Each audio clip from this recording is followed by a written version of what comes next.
The first time that I reached out to Shaun Martin, it was over a DM while I was at a Snarky Puppy concert here in Cleveland.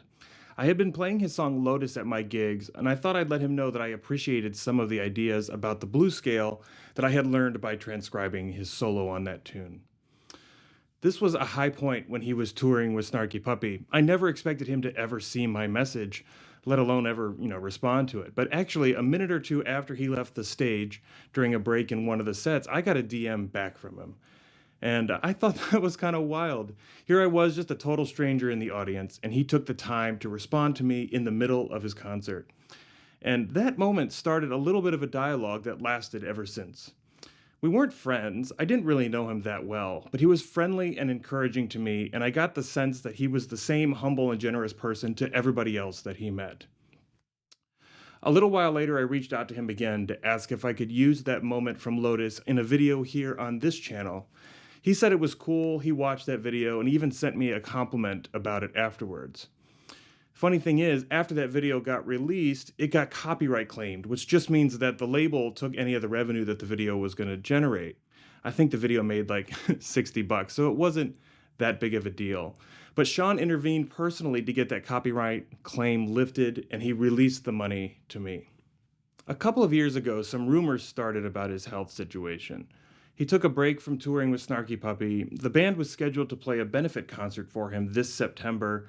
I think Norah Jones and Erykah Badu were scheduled to play there. But then this week, Shaun passed away. At only 45 years old, the world took him much too soon. Shaun was a true inspiration to me.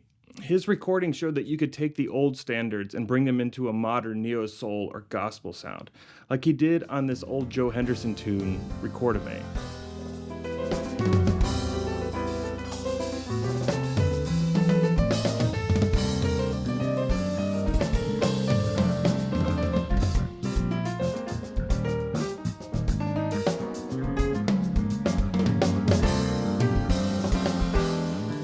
Of course, there are 1,000 beautiful moments of him playing with Snarky Puppy, but one of my favorites was his reaction to Corey Henry's solo on the Lingus video, which went viral a few years ago.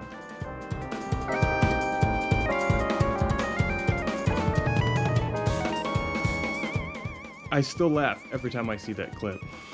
But it was Shaun's solo records that inspired me more than any others, especially his 2015 album titled Seven Summers, and then again with another album called Focus in 2018.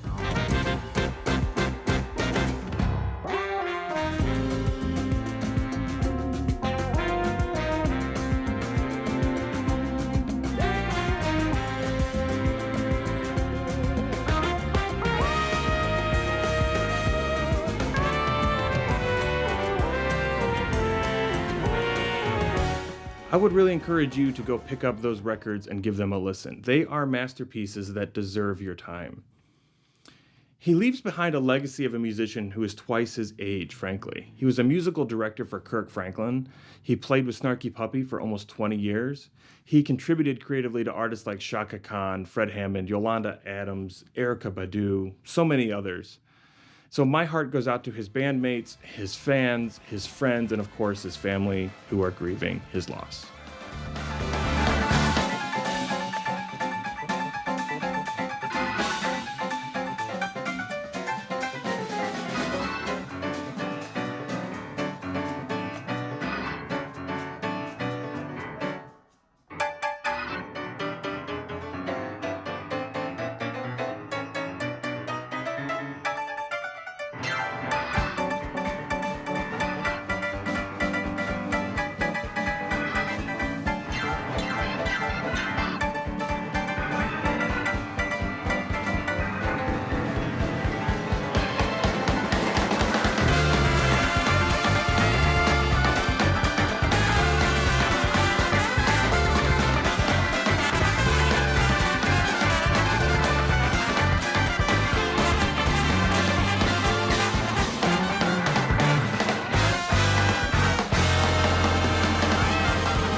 Shaun Martin on piano.